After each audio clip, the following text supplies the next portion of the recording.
はい、今日はこちらエポメーカーの TH40 ですね。44キー 40% 小型レイアウト、もちろん自適対応。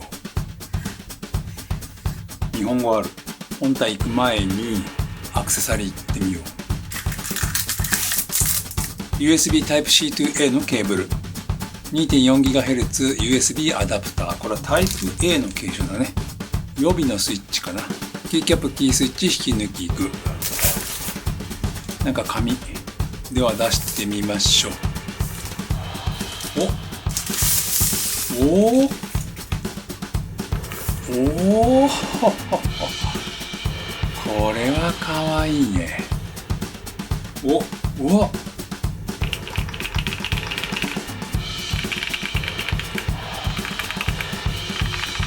れはいいね。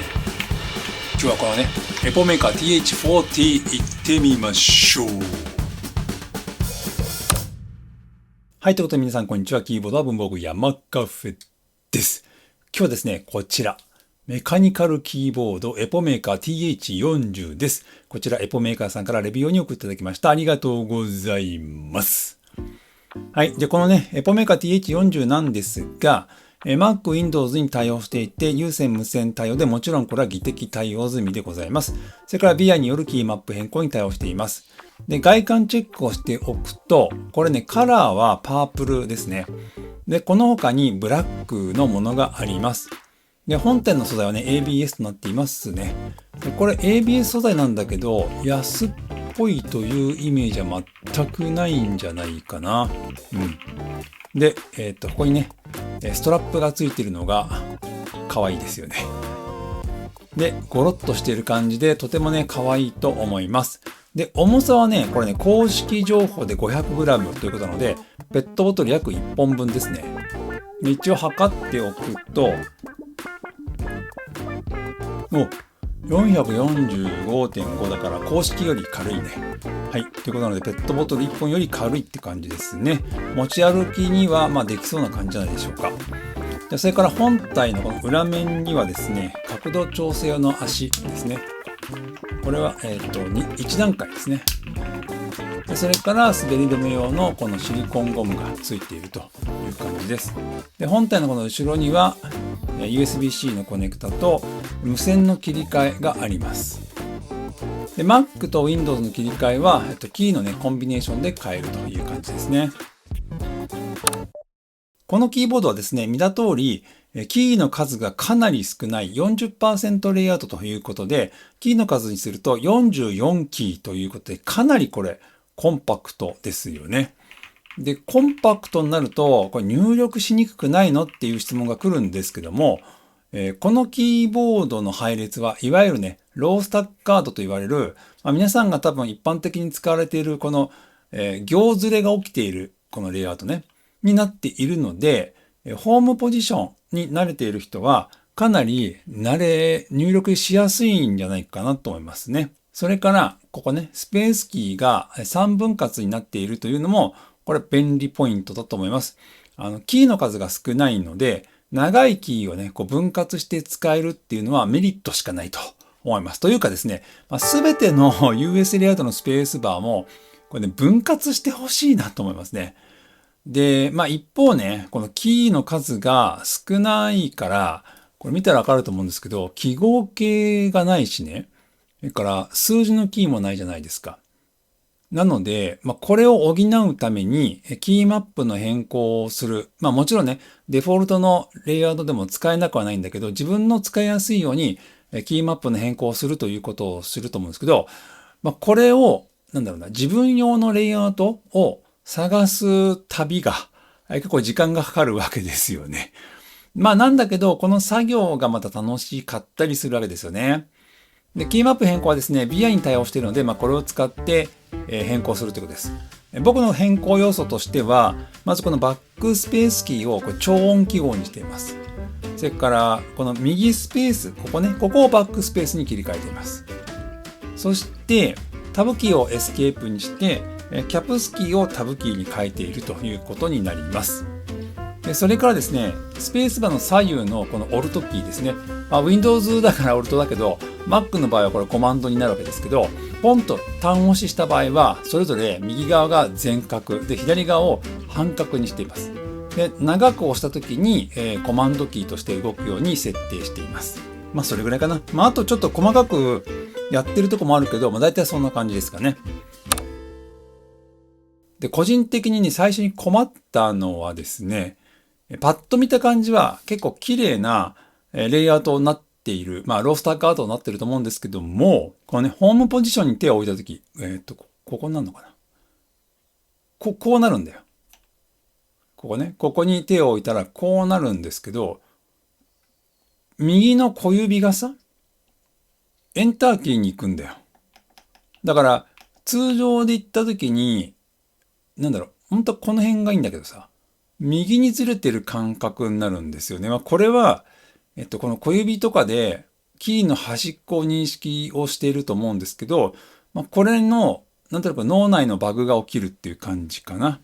しかしね、これコンパクトだからさ、この指の動きっていうのは最小限でいけるし、スイッチがね、後で説明しますけど、小気味良いのも相まって、コトコト気持ちよくね、入力できるんじゃないかなと思います。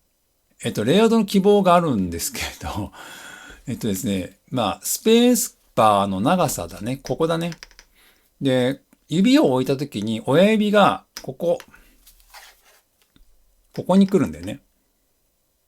で、このオルトキーとかもフル活用しているので、こう置いたときに、こうなるんで、この巻き込んで押さなきゃいけないので、だったら、これをもう分割して、もうここ 1U でもいいからさ、分割してくれた方が、かなり入力しやすくなるよね、というふうに思うわけですね。これ慣れの問題かもしれないけどね。でもキーの数が多かったらというか、せっかくスペースバーあるからさ、分割しちゃってもよかったんじゃないかなって気はします。はい、キーキャップは PBT 大サブということでございます。結構これね、厚みもあっていいんじゃないかなと思います。指当たりもね、僕の指にはちょうどいい感じで当たってくれますね。で、一方ね、ちょっとこれ見たらわかるんですけど、なんとなくね、ちょっとだけ文字刻印が右にずれてるような気がすんだよね。気がするだけかな。いや、ずれてるよね。特にこの G とかね、ずれてる感じがするので、この辺がちょっとあれかな。うん。あとは、このキーキャップ、このキーキャップの問題じゃないんですけど、文字のこのキーアサインを変更したときに、実際のね、この文字刻印とキーアサインでずれちゃうから、使ってる方としてはね、覚えちゃうから別に問題ないんですけど、見た目の問題として、見栄え的にちょっと残念な感じになっちゃうよね。このキーキャップのせいじゃないよ。このキーキャップのせいじゃないけど、そういった問題って、あるあるですよね。スイッチはね、これ、ウィステリアというリニアスイッチですね。ポム製になっています。アクチュエーションフォーサ 45GF、プリトラベル 2.2mm、トータルトラベル 3.1mm ということで、個人的には軽すぎず、重すぎず、みたいな感じですけど、底付き時までスムーズにストロークしますね。で、底付き時には若干ね、高めの音が鳴る感じなので、静音ではないですね。はい。なんだけど、打鍵しててね、雑味も含まれないので、音はとても心地いいと思います。ライトがですね、下に向くようにつく、いわゆるサウスフェイシングというつき方なので、これね、RGB ライトもかなり綺麗に発光しますね。はい。で、これね、打鍵してて思ったんですけど、なかなか打鍵感いいぞと思ったら、ガスケットマウント採用してました。このサイズ感とね、値段、後で言いますけど、で、ガスケットマウント採用しちゃうんだ、みたいな感じで結構びっくりしてます。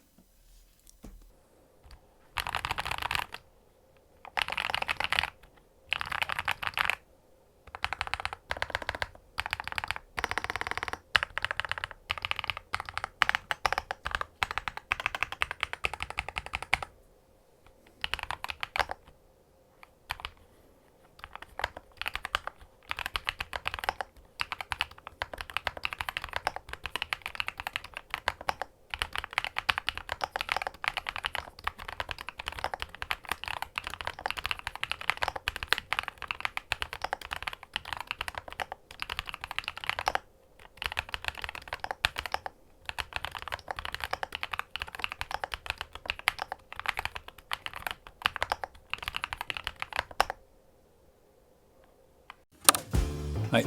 ということでいかがでしょうか。ゴロンとしててめちゃくちゃ可愛いですよね。このエポメーカー TH40。で、これね、Amazon だと、だいたい14,000円ぐらいで売られてるんですけど、先日の Amazon セール時に1万円ちょっとだったんだよね。1万円ちょっとで販売されていました。結構衝撃的な価格設定じゃないかなと思うんですけど、皆さんどう思いますか？でコンパクトで打鍵感も良くて持ち運びにも適しているので、いつでもどこでも入力できちゃう。もちろんね、技的対応なので無線でも安心して利用できちゃうエポメーカーの TH40 ということですね。ということで次の動画でお会いしましょう。さよなら。